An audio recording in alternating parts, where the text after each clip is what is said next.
Good day, fellow crazy cast iron people. Okay, a couple months ago, the lovely ladies that run this group and inexplicably keep me around, I have no idea why, asked me to do a weekly segment featuring spices. And being the slacker motherfucker that I am, I've done absolutely nothing. So I'm stuck here at the market for another hour here before a meeting, so I thought I'd do a quick little video here. And what I'm going to talk about today, because it's fresh on my mind from a mole demo we did a couple weeks ago, are dried chilies. These are the hardest fucking things for me to sell. I live in Cleveland, I don't live in the Southwest, where we're more likely to find people who understand shit like this. I love these things.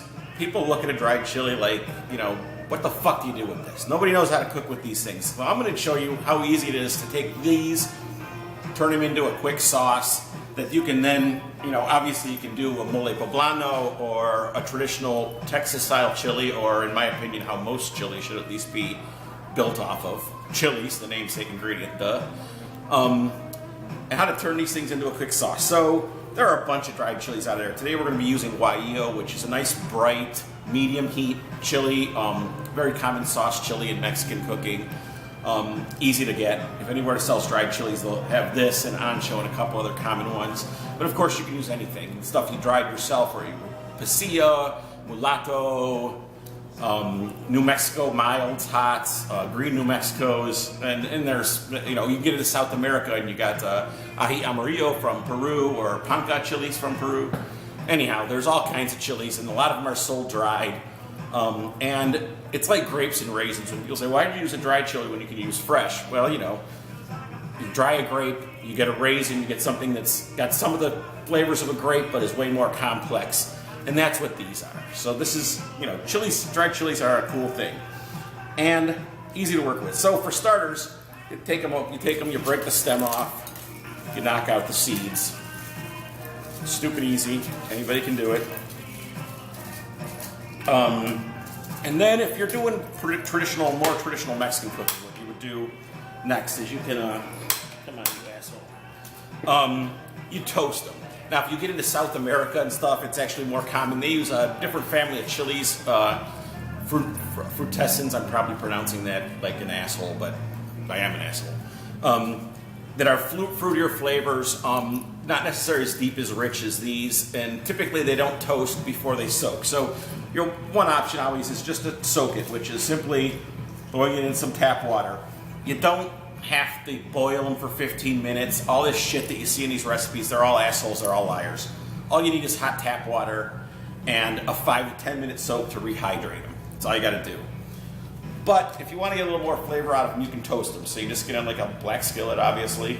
Cast iron. Isn't that a theme here? Yeah, okay. This is just a shitty lodge, but I don't keep my good iron at the market. We're kind of in the hood, and shit does walk sometimes from this place. So this is where the shit lives that I don't give that much of a shit about, which is like new lodge shit, and everything that's been banished from my home kitchen ends up here for, you know, teaching people to cook and getting drunk and cooking for fun sometimes too. So you toast the chilies on both sides, and this is just gonna, you know, it's gonna give you a toasty flavor. It's gonna wake them up a little bit.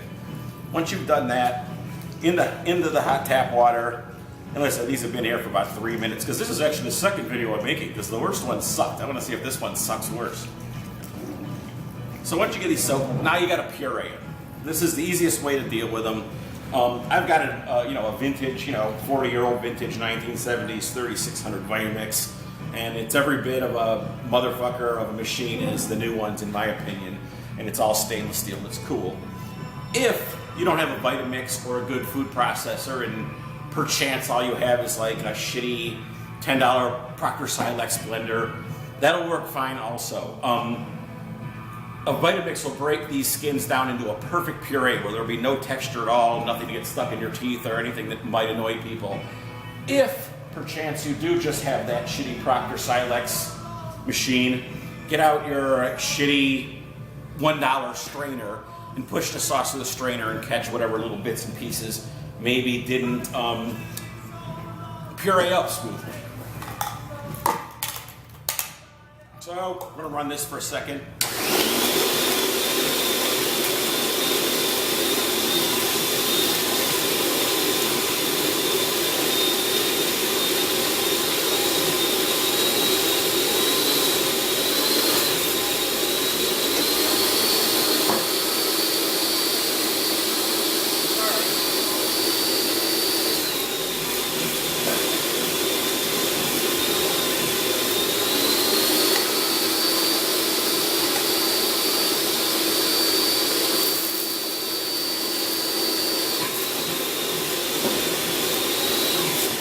Okay, that's enough of that nonsense. So, in the meantime, I'm going to do something else. Now, this is not necessary. If you're putting it into a pot of chili or long cooking sauce, this is complete. This is all you need. You would brown your aromatics, brown your meat, and then you'd add this sauce next. And you'd cook that all together, and it would lose some of its raw, brassy flavor and mellow into something that's really sweet and rich. But there's also this little technique they call searing or frying a sauce that they use in Mexican cooking. And this is messy as fuck. But, you know, kitchens are meant to be messy. They're workshops. You know, they shouldn't be sterile. They should look like somebody fucking uses them. And this is one of those ways to make your kitchen look used, for sure.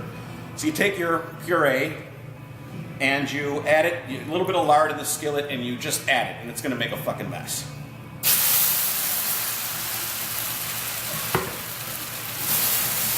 And just keep it moving. This is going to quickly lose some of the bitterness and brassiness that you get from just the raw puree of dried chilies. And when you're done with this, you have more traditional, like if you look at enchilada sauces, a lot of them have a lot of tomato, just like chilies have a lot of tomato, and kind of treat the chilies themselves as a secondary ingredient.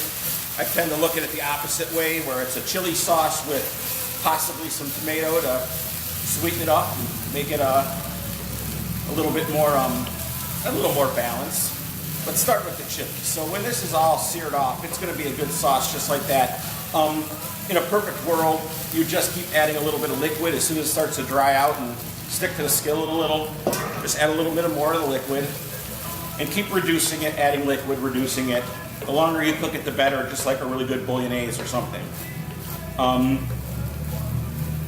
And for the sake of, you know, cooking show bullshit shortcut stuff, this is what your end result will more or less look like. This is still a little chunky because I didn't puree it that long, but I don't know if you can see that. There you go. And I mean, it just has a real rich flavor. Like I said, this is not a hot chili, and you can make, using a New Mexico mild or something like that, you can actually make a sauce that has literally no heat at all, but big ass chili flavor. And like I said, this is the kind of thing I would say if you're making a chili, that this is where you start. Stick with the namesake ingredient when you're making chili.